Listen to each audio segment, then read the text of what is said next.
Good day, everybody. Welcome back to Economics Wise. Our course for today is macroeconomics, and our topic is LM curve analysis. We'll be looking at some basic cost guidelines, and we have the money supply, money demand, LM curve, money market equilibrium, derivation of the LM curve equation, and the ISLM equilibrium. Moving on, we'll be starting with the first concept, and we have the LM curve. I simply explained that LM curve illustrates or to represent liquidity preference. Liquidity preference also refers to as money demand. So L stands for liquidity preference while M stands for money supply. Now, as LM curve is simply a curve that shows the various levels of combinations of interest rate and income at the point at which the money market is in equilibrium. So it's also a Keynesian macroeconomic model that shows how the economy for goods and services interact in the money market. However, you might be wondering what a money market is. So it's simply a market or a section of the financial market where financial institutions are traded.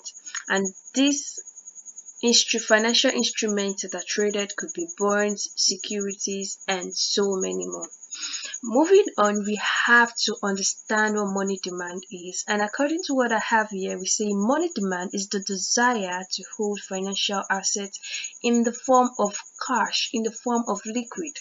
Liquid form is when an asset is easily convertible to cash. So money demand is the desire to hold financial assets in form of cash, and it also refers to as liquidity preference. Let's note that we have three types of money demand. We have the precautionary demand, transactionary demand, speculative demand.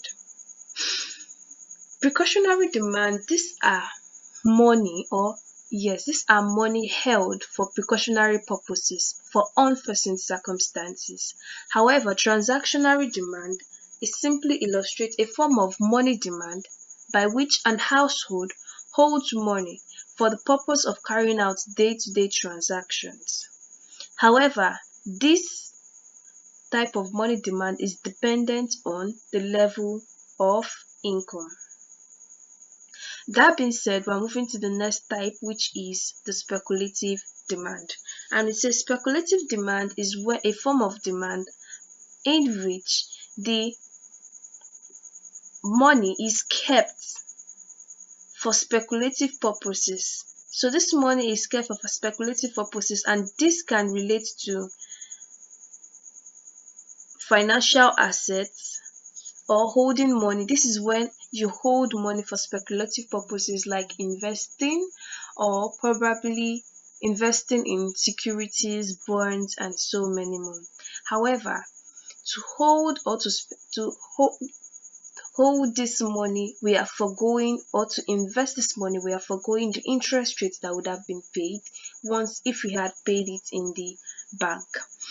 So moving on, we say the money market equation is represented as L is equals to KY minus HI. You might be wondering that what's the meaning of this terminology? Yes, I'm here to explain this. Now we say our L represents the liquidity preference, which is also the same as the money demand, and we say our money demand is equals to KY. K here represents the sensitivity of demand for real balances to the changes in level of income, while H here represents the sensitivity of demand for real balances to changes in the level of interest rates.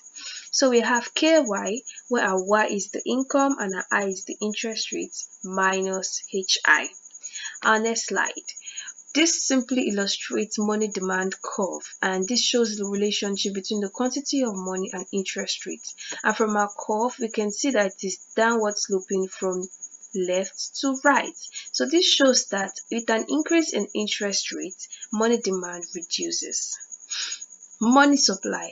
Money supply refers to all the current or the total stock of money and liquid instruments in a country's economy as at the time of computation.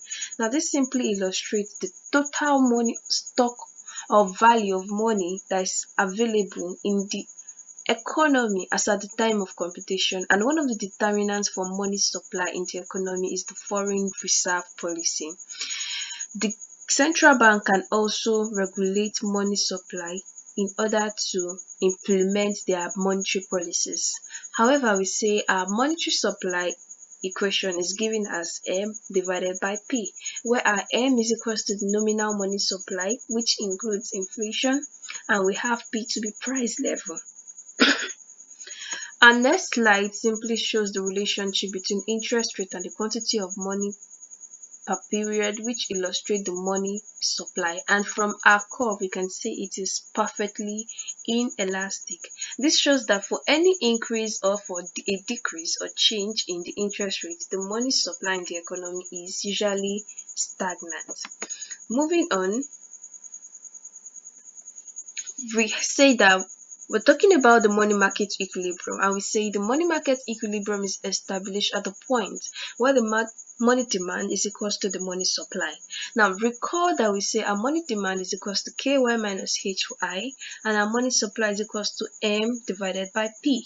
So at the point where these two equations are equal, we say the money market is in what? In equilibrium. Now, from a graphical representation, we already illustrated our money demand curve to be the one painted in purple, and our money supply curve that is the one painted in pink. However, a point here is the equilibrium point at which the money demand is equal to the money supply. Moving on, we're going to talk about the derivation of the LM curve, and for these lines you can see, and it illustrates that we have these different levels of money demand curve, and this illustrates a shift in the money demand curve and also a shift in the money demand curve. However, we say our money supply is usually perfectly inelastic because it is assumed that the money supply in the economy is stagnant. It doesn't change or vary. However, with any change in the interest rate, our money supply is always the same. Our LM curve now shows the direct relationship that exists between interest rate and income. As such, an increase in interest rate increases the level of income, which shows the reason why our LM curve is upward sloping from right. Sorry, yes, it is upward sloping from left to right. I am very correct. However, I would like to explain some basic features of the LM curve, and the first one is that it slopes upward. I've said that, and the slope of the LM curve is usually flatter when the interest elasticity of demand for money is high. The LM curve is flatter when the interest elasticity for demand is high, and on the contrary, it is steep when the interest elasticity is low. Now, this simply illustrates a scenario in which a change in interest rate causes a change or a corresponding change. However, when the change is said to be a high change, that is, it reflects on the interest rate in high volume, then we say it is interest elastic. However, this causes the LM curve to be flat, and if otherwise, it will be steep. That being said, we'll be stopping here for today's class, and I hope you understood the concept of the LM curve analysis. I'd like you to like, share, comment, and subscribe to my channel. Please, if you have any questions regarding what is it I've taken today, or you want suggestions on topics to be taken and the topics to be taken further, I'd like you to comment and tell me what it is you want. We're here for each other. Thank you very much.